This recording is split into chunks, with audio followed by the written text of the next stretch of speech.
在中国入侵者占领的新疆维吾尔自治区东突厥罕喀什地区的维吾尔人，基本上都被中共政府抓捕入狱或关押在所谓政治教育培训中心。孩子们没有了监护人，流浪街头或被其他亲人接走。可当地政府强行将这些孩子集中在孤儿院统一管理。因为失去父母的孩子数量大，现有孤儿院有限，又新建了18所孤儿院，对孩子们进行红色及无信仰教育。哈通社阿斯塔纳7月10日报道，哈萨克斯坦中央银行行长10日在政府会议上表示，2018年上半年哈萨克斯坦通货膨胀率为 2.6%， 较去年同期有所下降，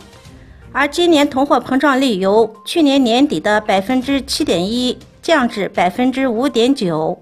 据央行行长介绍，通货膨胀率的放缓是央行下调基准率的主要因素之一。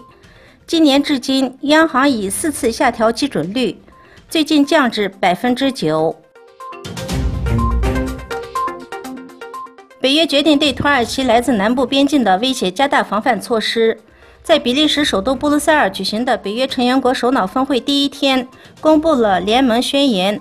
宣言第32条规定，北约盟国决定对南部边境威胁将加大防御措施，并发出反恐合作讯息。声明中说道，北约会继续关注土耳其来自叙利亚方的弹道导弹威胁。北约盟国在反恐斗争中将团结一致，共同应对威胁和挑战。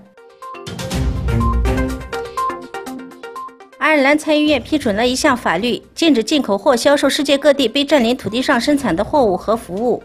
包括根据国际法以色列非法定居点。除了由独立参议院推荐的执政党以外，已获得该国主要政党的支持。在昨日的北约成员国早餐会议上，美国总统特朗普批评德国完全被俄罗斯控制。特朗普说，受美国保护，本应防备俄罗斯的德国，却与俄罗斯签订了大额能量订单，每年将数十亿美元拱手交给俄罗斯，这将使俄罗斯有机会利用天然气供应控制德国。